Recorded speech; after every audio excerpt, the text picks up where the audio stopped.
Welcome to Uprise Stories. This series, we're interviewing the remarkable people who are building unconventional careers doing things that make them feel alive. We'll dig into their real life stories, the ups and downs, challenges, and how they really took those first steps into the unknown. Each episode, we'll be giving you some practical advice and real life learning for anybody who's thinking there's got to be more to life than this on how to build a more remarkable career from the ground up.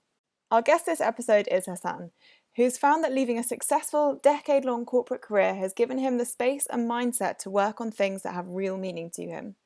We talk about developing the mindset of getting uncomfortable with the unknown, with failure, and how he's developed and pivoted his idea into a viable business opportunity. So let's get started. So welcome to the show. Thanks for joining us. Thank you. It's good to be here, and thanks for considering my story remarkable. Definitely is. And we're also joined by Kyle as well, who is one of our coaches here at Uprise Academy as well. So to get started, could you give us a little bit of background kind of about yourself, what you've been doing in terms of your career so far, and how you kind of came to the decision to make a change? So a little bit of background story about me. I was working in a multinational for the past 11 years, more than a decade almost, and covering a lot of the areas in the Middle East that had to do with an FMCG. And I was doing great, a very rewarding experience, learned a lot of knowledge there. But I reached a point where I kind of lost interest in the industry in itself. And I wanted to find, my own path, to be quite frank. And at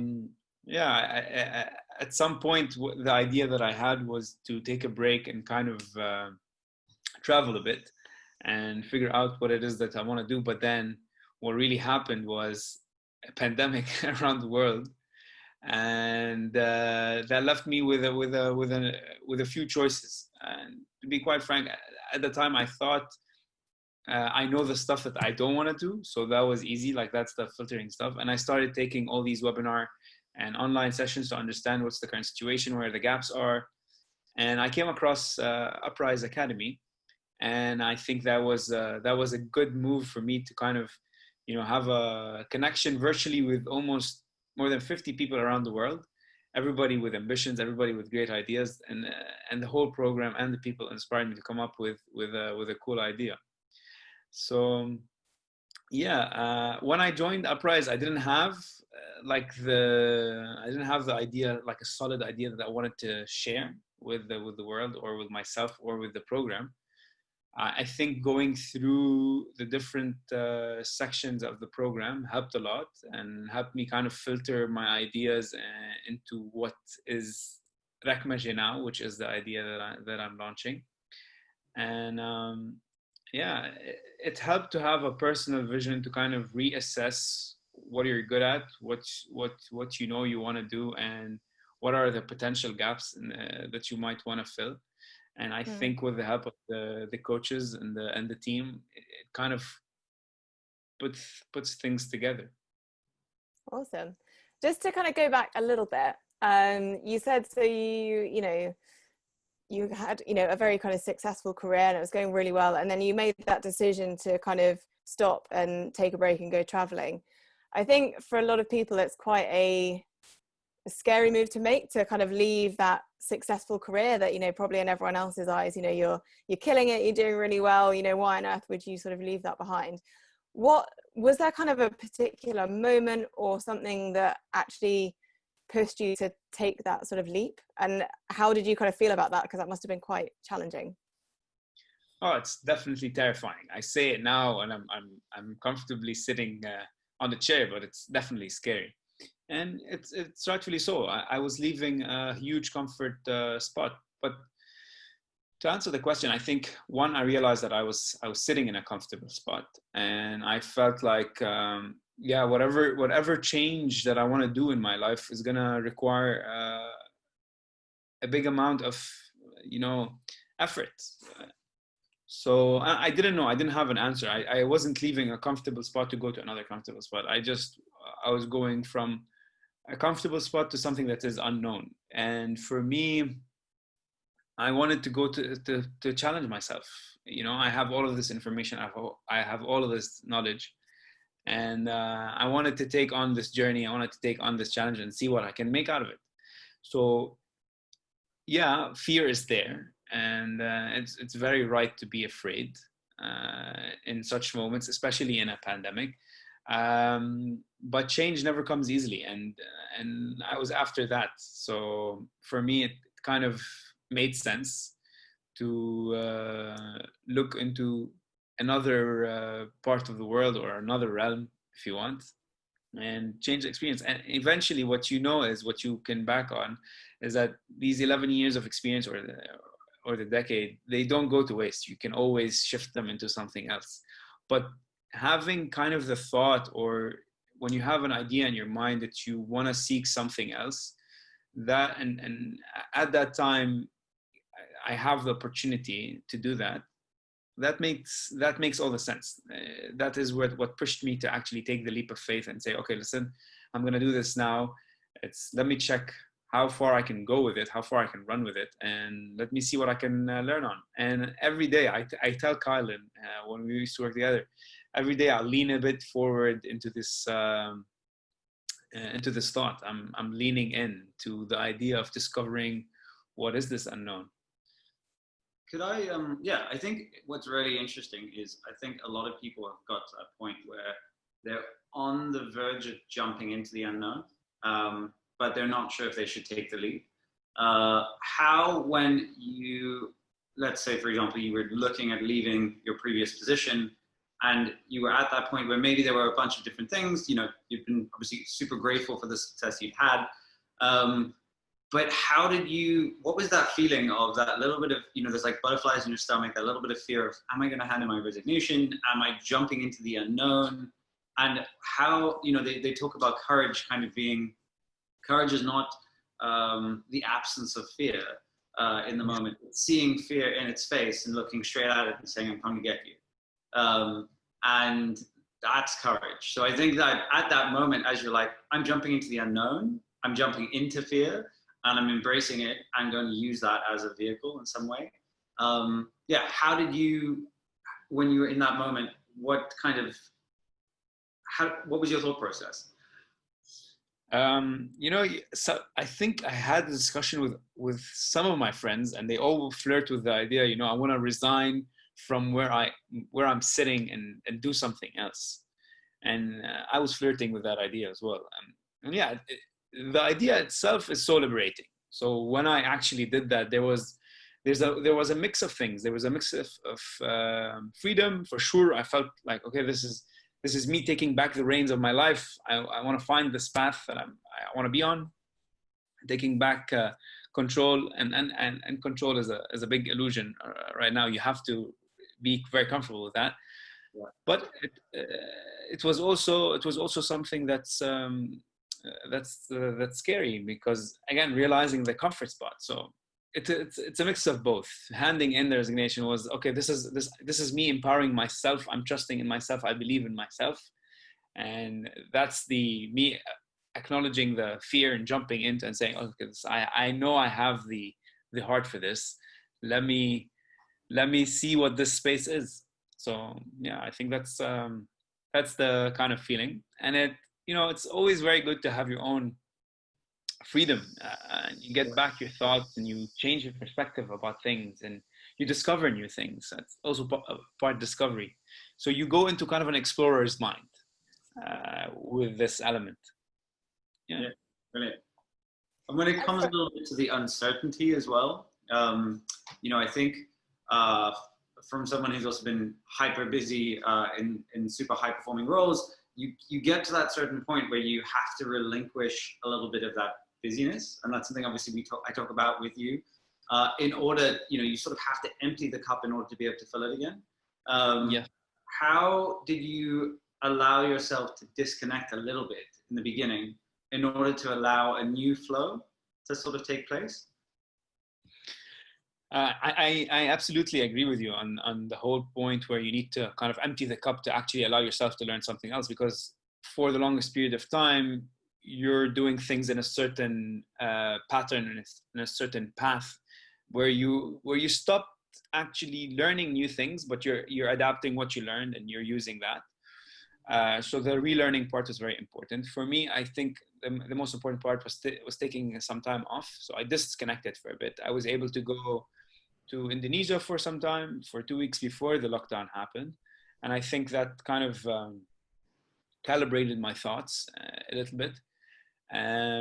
But I think one of the things that definitely helps out is finding your why, and going back and trying to understand what is it that motivates you. And I think that was an integral part in the beginning of the program, to actually reflect on that and find what is it that gives you meaning in life. And I know sometimes we disregard doing that, or sometimes we want to do it, but we don't know how to do it. Because even before the program, I was eager to know, okay, what is it?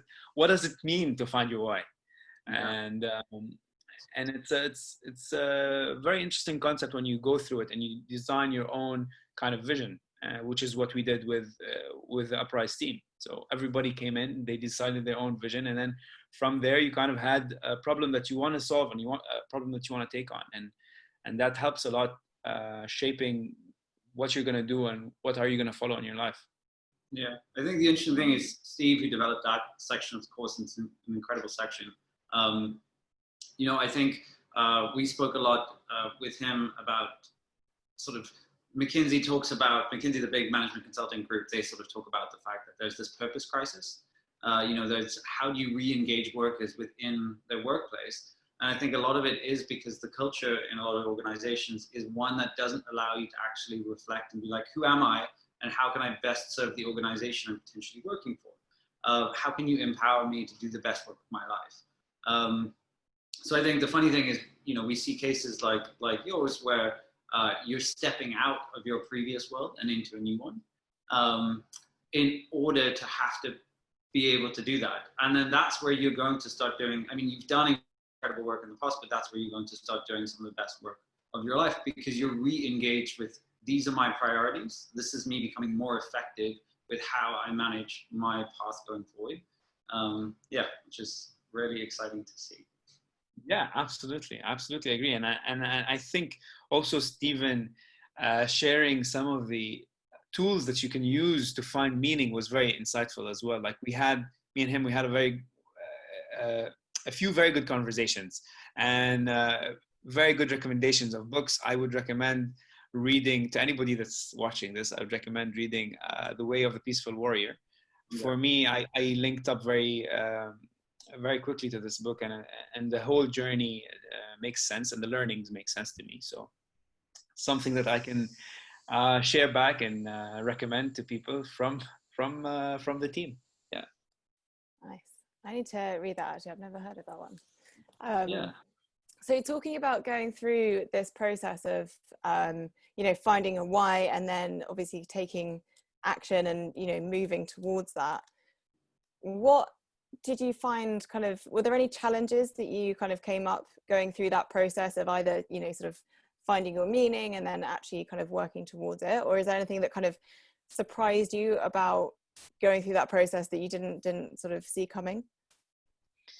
I think the one of the biggest challenges is jumping out of doubt, and I was doubtful that I can come up with an idea. I was doubtful that I can create something. I wanted to, definitely I wanted to, but I would question, what is it that I'm creating? I don't know. I wasn't finding what it was. So I think that was one of the challenges that I was facing. But eventually, sticking to one idea that I had that was revolving in my mind, and it revolved around something that I'm very passionate about. So talking about surfing in the Middle East, which is a big gap for us. Like there's no one that's currently talking about surfing in the Middle East. Yes, there's different parts, different clubs around the Middle East that talk about surfing in their local area, but nobody's talking about how it started, where you can surf, how you can improve. And it's not linking people to where it started. And this is a journey that I went through, and I know how challenging it could be. So I wanted to share with the world, one, you can surf in the Middle East, that's for sure. And two, how can you improve your surfing, and what are the different areas of surfing that I can explore? And hopefully in the future, I'll be working on other bigger projects for the Middle East. So yeah, I think that was getting over a doubt, and getting over, the feeling that, what if I fail? What if I start something and I fail? And then that comes with its own, learning experience. If you fail, you iterate, and you try to see how you can do it better or do it differently. So yeah, I think seeing also a lot of the people working on different ideas in the group, and seeing their motivation helped a lot. And this is something that always we talked about with Carlos. Okay, what are the different avenues that I want to explore? What is it that will be sustainable for the longer term? So I think that's some of the challenges that I was facing there. Yeah, I mean, I think also the interesting thing, this idea of what happens if I fail, right? And there's a bunch of aspects in the things that you do that I hope that you fail fast and fail early. It's a cliche phrase, but it's good. If you fail, you've learned something, which is a lesson that you can then apply to grow the idea, adapt it, allow it to evolve. But a guaranteed route for failure is not starting and not trying. And that a lot of the time, it's like what, at least you can say, I've done it. I tried everything. I put all my energy into it, and met a whole bunch of new people, and I built something that was exciting.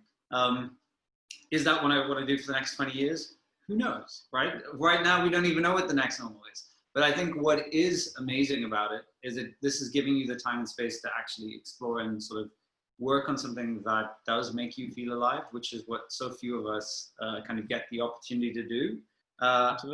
So it's like, as I sort of said to a lot of the cohort, it's like, we need you. The world needs people who are willing to go out there and actually carve out beautiful visions of what life can be. We need more and more people doing that, and more people working on the things that they're passionate about. So that's how transformation sort of at scale happens. When you were looking at the actual process itself, you went through a bunch of different versions of the idea, right?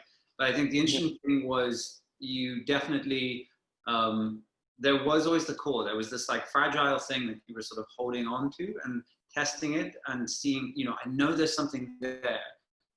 And I sort of spoke about it to you when, at sort of midway through the process, I spoke about, you are the conduit for the idea. The idea is coming through you, and you're the vehicle to deliver it. But when you were kind of looking at it from an entry point, how did you go, okay, this is how I started. This is my first step. How did you find that spot?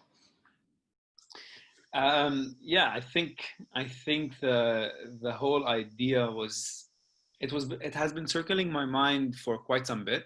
So it was just there, lingering in that space. And as you rightfully said, it's at some point I didn't really know what is it that I can do with it. And but then I decided, okay, let me just start. So I had I knew that I wanted to do something that had to do with my passion for surfing and the knowledge that I had for that. And I said to myself, okay, at the beginning it was, and I remember having this conversation with you. At the beginning I said, okay, maybe I'll do a magazine. Maybe I'll do the magazine about surfing. And that's, and looking back at things now and how, why not? Let me start. Yeah. And looking back at things now and how things evolved,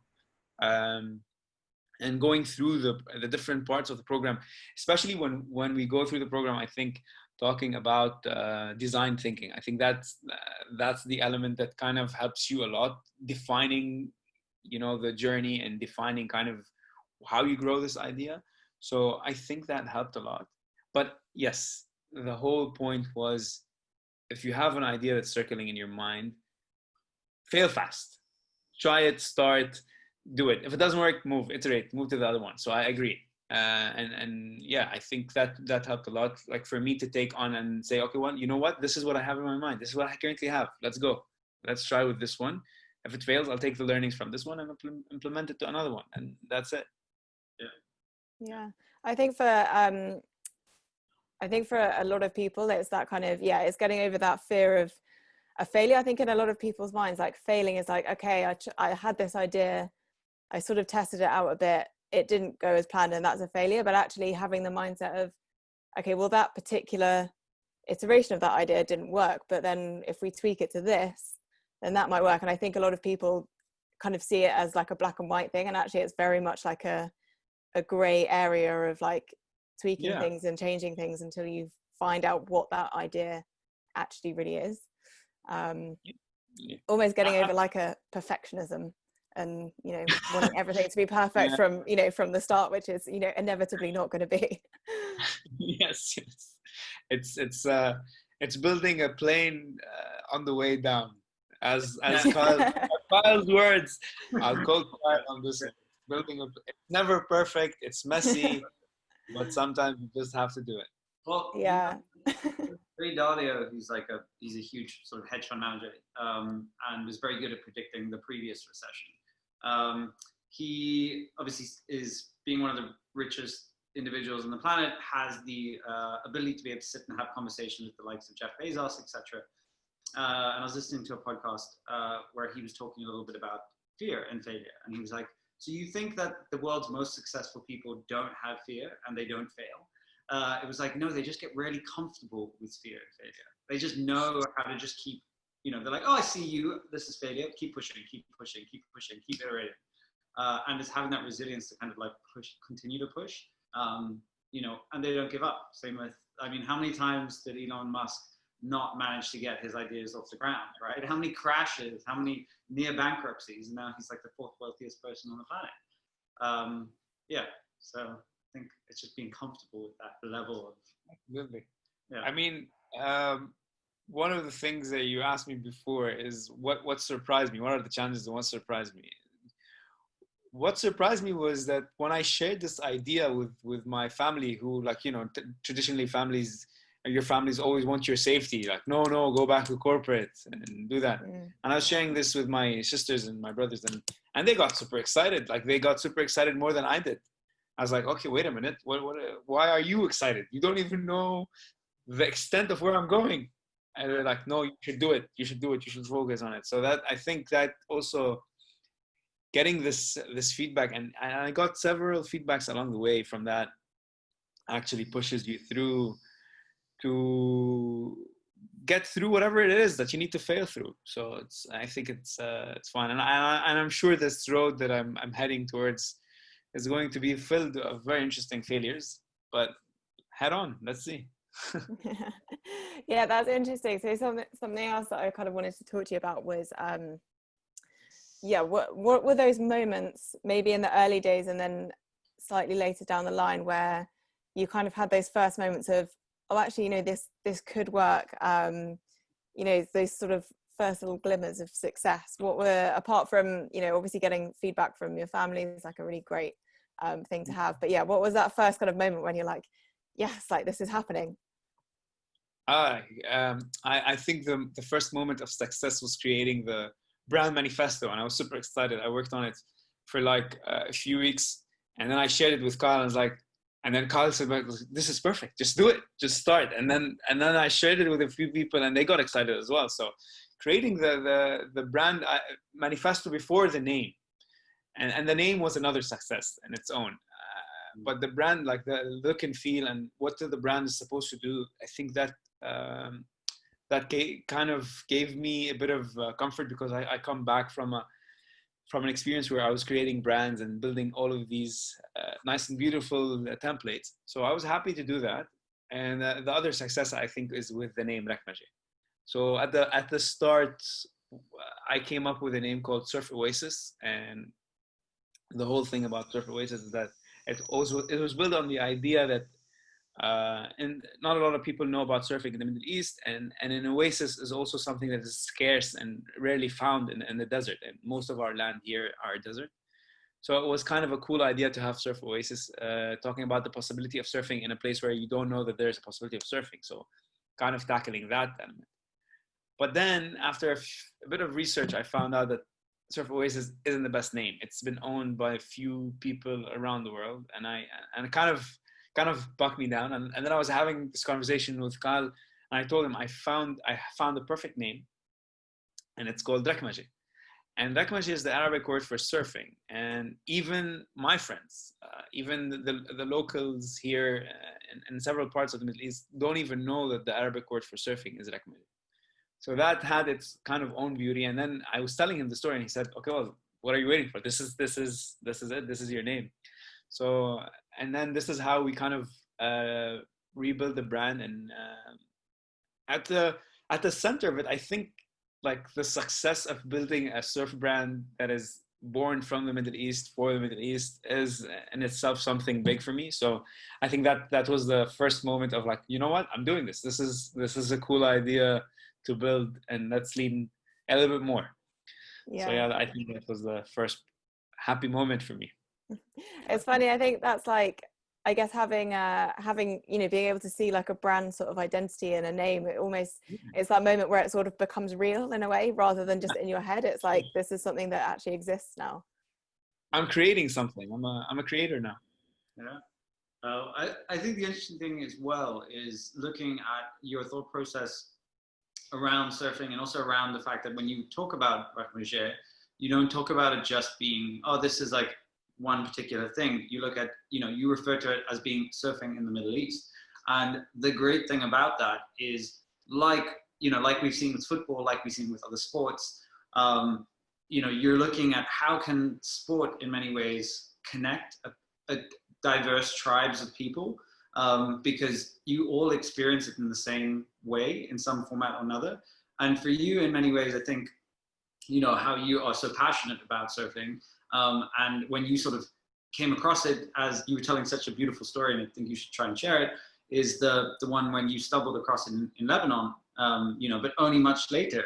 And your whole thing was like, well, like other people need to know about this. Like I need to go out and sort of evangelize surfing to the broader community. And I think the funny thing is the Middle East is a perfect destination for that.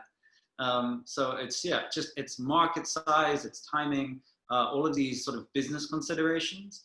But at the same time, you're looking at how can there be meaning behind the sport that you're using to unify a region, to sort of connect different tribes of people. The Gulf is really, really interesting for that. So yeah, do you want to share a little bit about the story in Lebanon, maybe? How you discovered surfing? Yes.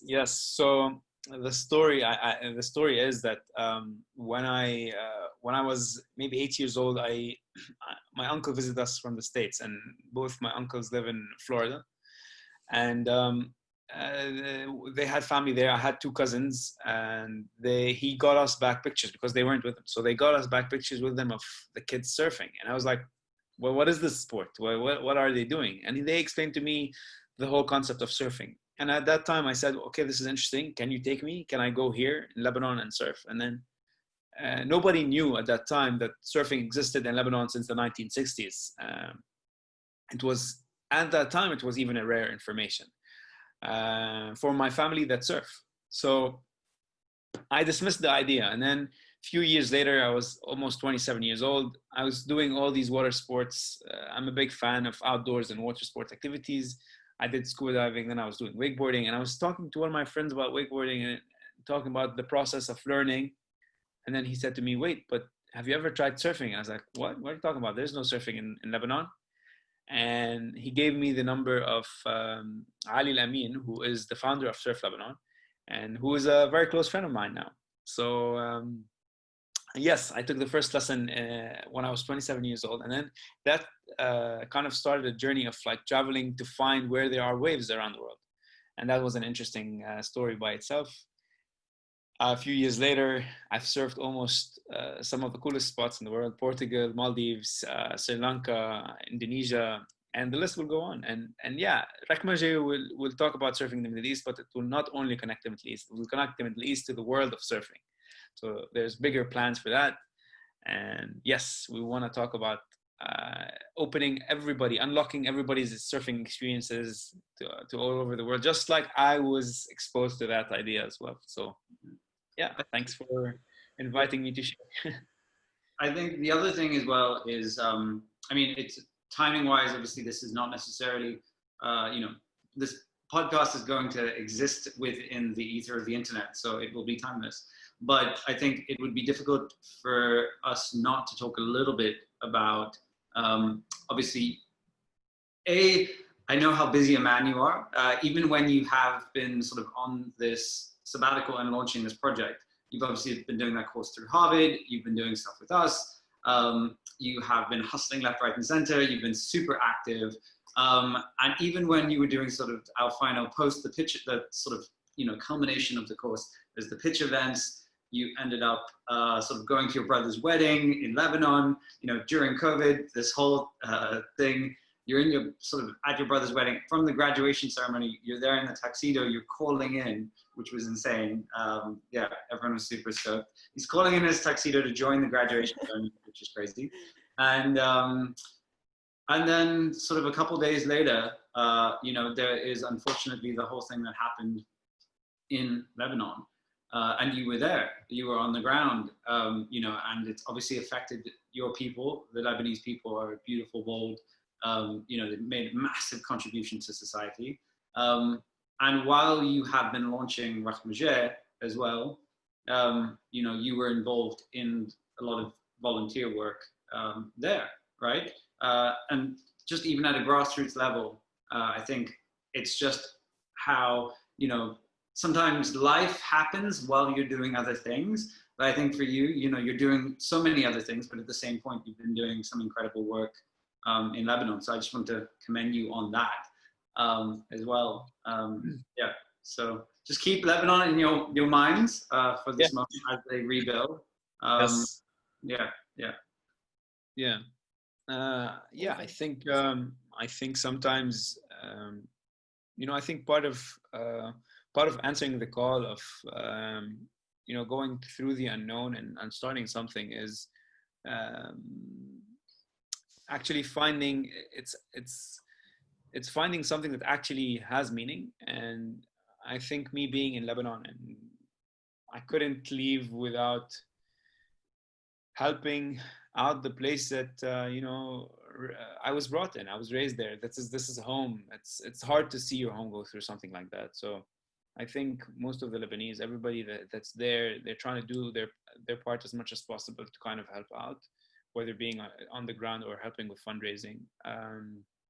I'm working with a remarkable set of people that have decided to direct funds where the funds are needed, specifically to the kids. So this is something that I had to do, and I will continue doing it as alongside Rakmajeh.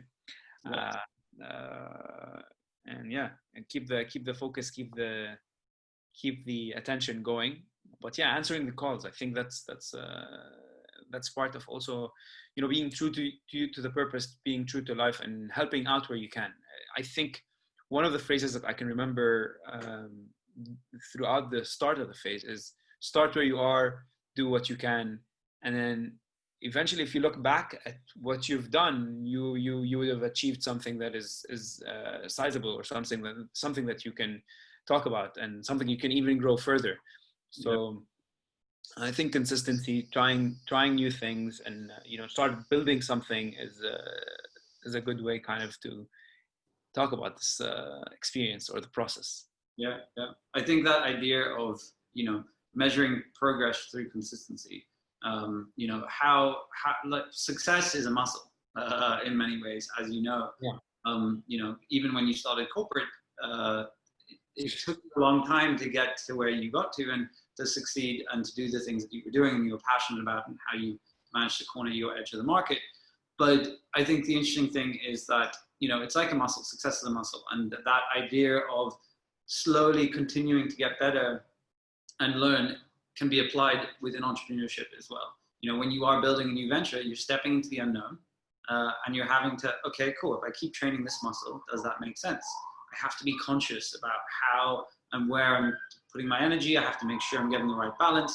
And you don't know what you're doing originally. It's like the first time you climb on a bike, which Katie, obviously being an Iron Woman herself, can testament to, and then there's a level at which you start, upskilling and getting more proficient in that. And that's where the effectiveness of your vision sort of gets amplified. It becomes existential. So I'm excited for that as well, and that's the thing. So applying that same consistency that you would apply in corporate, and now you're going to be applying it to something that you're sitting there and being like, I'm really passionate about this. This is the thing I want to work on. This is the thing I want to bring to life. That's what I'm excited to see in Rakmajeh. So yeah, it's be brilliant. Yeah, I'm excited about that too, for sure. It's kind of it's kind of when you have your own project and you have all your kind of efforts done, that every single change kind of inspires you to go on forward. So it's kind of cool to kind of have that feeling and to use that momentum to go forward. So I think you're spot on this one, and I thank you guys for all that support, especially you, Kyle and Stephen, for all the help and guidance. Tell me a little bit more about the community side of things as well. So obviously, I mean, you were not doing this in a vacuum. There were moments when, I think the thing that made your cohort particular quite special for me as well was just, you were just such a dynamic group of completely different people, but all kind of working on really interesting stuff all over the world during lockdown. We still haven't met in person. Look at us. We're in these weird boxes. I promise I have legs. But I think the interesting thing was that each of you was so different, but there was a real sense of community. And for me, that was really special to see. How did you find the support or those peer groups or those engagements when we as Uprise weren't necessarily sitting in the room with you digitally? Yeah. I touched on it several times during our interview. Is that it is inspiring to see other people launch their ideas, because there's a certain part of vulnerability that you're exposing yourself to. You're sharing with the world, this is my idea, and you don't know what the reply is going to be. And to be in to be surrounded by a group of people who are all willing to do that in itself is inspiring. And you're right, they all come from different walks of life. Everybody has different ideas, and then you kind of learn how to see different aspects of things with people, and everybody's working on a kind of a different subject or business idea, tackling so many social things or so many different parts of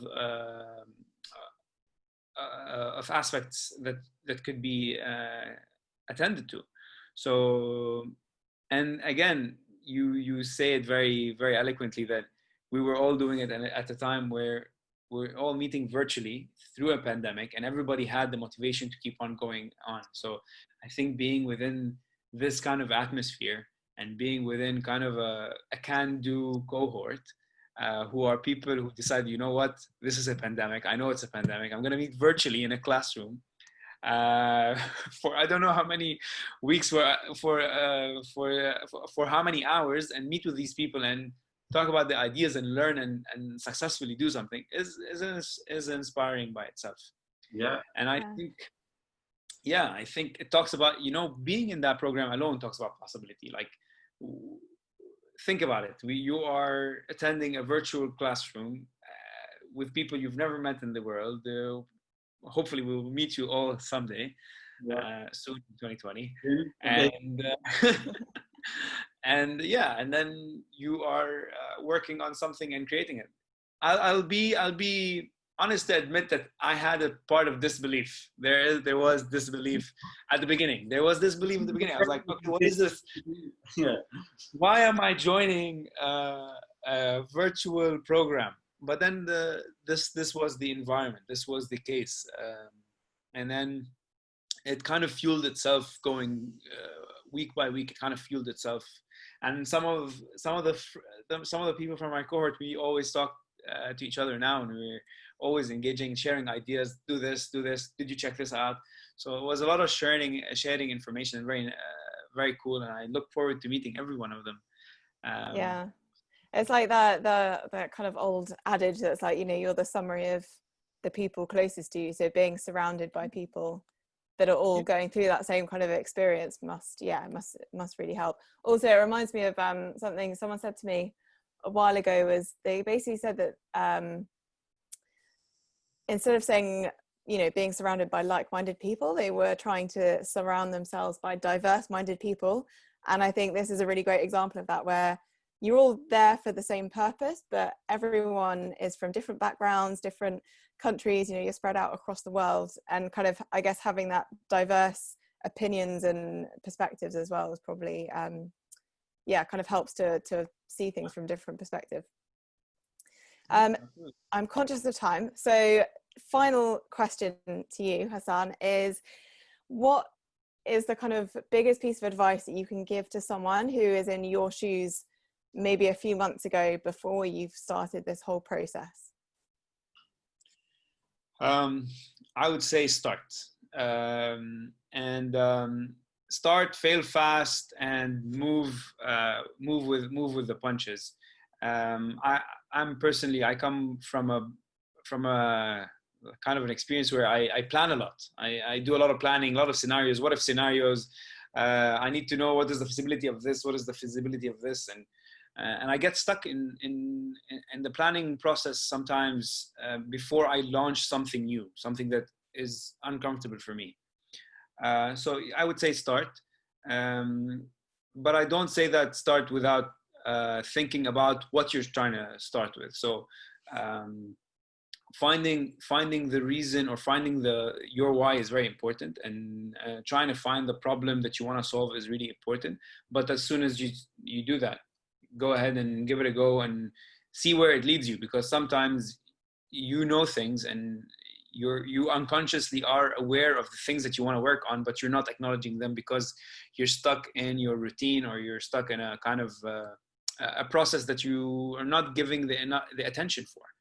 So don't be afraid.